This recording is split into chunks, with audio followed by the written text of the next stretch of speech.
it's Smiley from the Energy Boutique with your energy forecast for Wednesday, November 23rd.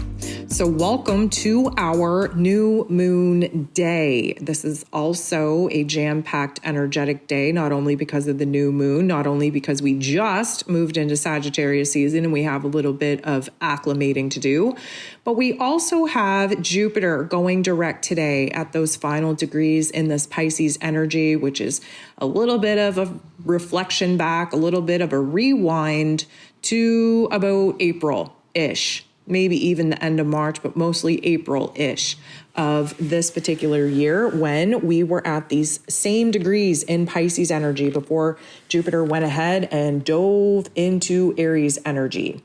So we have that going for us too. Now, the new moon is a dark moon for a reason. There is no light in the sky. We are supposed to sit in our darkness, in our shadow, evaluate what is working, what isn't, what we want to move on from, what it is that we want to create. That's what gives us our framework for the new moon intentions that we should be setting and focusing in on. If you haven't listened to the astro forecast for this new moon in Sag, go ahead and do so. If you haven't downloaded your moon guide, go ahead and do so.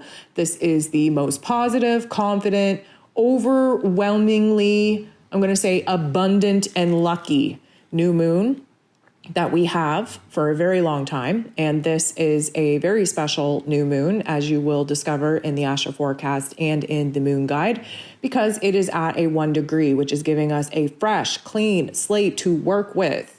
This is also slamming the door on eclipse energies, thank goodness. And as you know, we just stepped out of Scorpio waters early yesterday and dove into Sag energy that we're still, again, very much trying to adjust to. So here today, even though we have a energetically packed day, it's a quote unquote quiet day in the cosmos, meaning that there are only 7 different aspects taking place here today. 6 of them involve the moon. So yes, we will have the moon in Scorpio, go void, of course, at 1:17 p.m. Eastern Standard Time. We will be moving into Sagittarian energy at 3:16 p.m. And then, of course, our new moon follows at 5:57 p.m. again, Eastern Standard Time.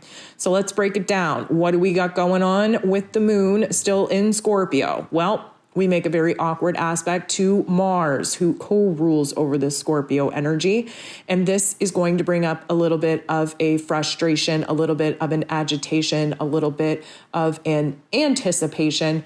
And I'm going to give you an analogy. So we're about to start a race. We're all in that preparatory mode. We are waiting for the gun to go off, for that green flag to drop. You know how you kind of get in that mode and you're a little bit edgy. You're almost trying to catch yourself because you feel your body wanting to jump before that green light before the gun goes off, and you don't want to jump the gun. You don't want to get defaulted. You don't want to trip. You don't want to fall. But there's also this part of you that is like semi-worried that the gun is going to go off and you're going to like somehow miss it and not be able to like launch yourself off of that start line when everybody else does. It's that feeling that we have right now. And that is because we are about to have our blast off, our breakthrough with this Sag energy. And the only thing that has really been hindering us moving into this Sag energy is the fact that the moon still stayed its emotional and intuitive ass in Scorpio energy, which means that the sun is shining a bright light on this new path, this new direction, this new level of energy, this new spark, and this new passion and desire that we want to pursue. But yet, emotionally speaking, we've still been cluster aft, holding on to all the destruction and pain and trauma and damage that we just went through in Scorpio season. We were literally just sitting in the rubble of the damage and destruction that took place over the past God knows how long. And here we are wanting to jump up and run out of here and run into new territory. And we couldn't because the moon is still in Scorpio energy. So here we get this like, hurry up and go, hurry up and wait type of energy. Do we go? Do we wait? Do we go? Do we wait? Are we going to miss it? Well, we're not missing anything. So, FOMO ain't a thing over here. We're exactly where it is that we need to be. Just this energy is going to feel a little bit, I'm going to say tumultuous, a little bit anxiety ridden. in order for us to jump into the Sag energy. And keep in mind, in the dark phase of the moon, we're not feeling our hottest selves anyways. We're not feeling our best selves.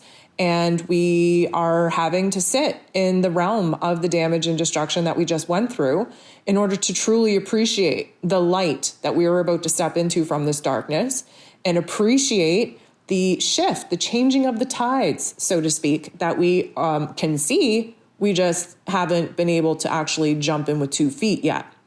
So the moon goes ahead and trines, which is a beautiful energy, with Neptune, who is retrograde in Pisces energy. This is water on water action.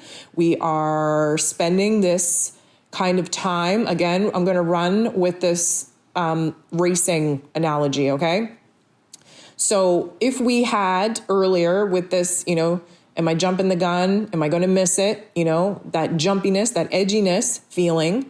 Well, the moon trining with Neptune is saying, okay, listen, let's take a deep breath. Let's get centered. Let's visualize in our mind space, in our heart space, that, the gun goes off, the green flag drops, and we are perfect with our timing.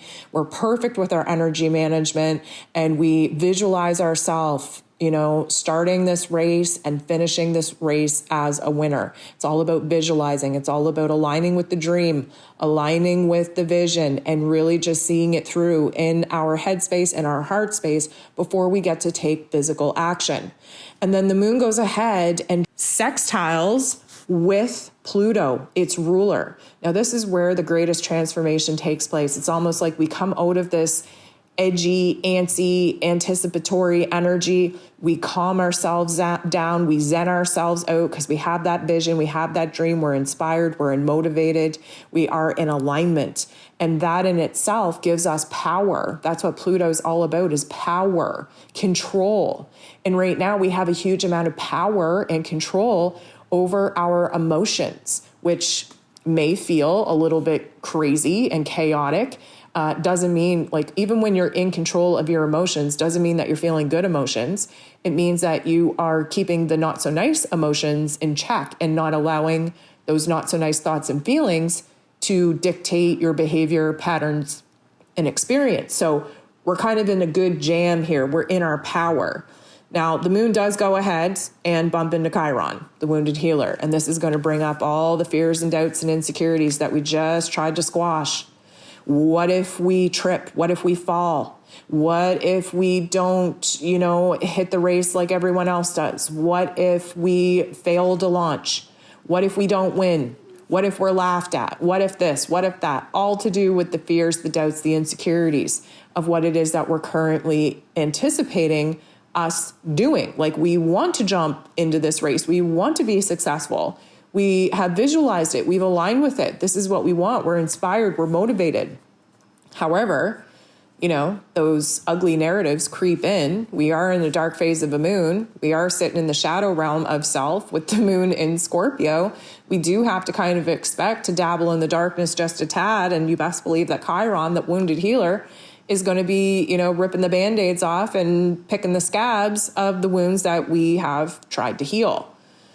So the moon goes ahead and trines, which is another beautiful energy, with Jupiter. This is the last aspect that is made with Jupiter in a retrograde. So up until this point, Jupiter, who is about growth and expansion, beliefs and abundance, has been retrograde in Pisces. This is an internalized journey.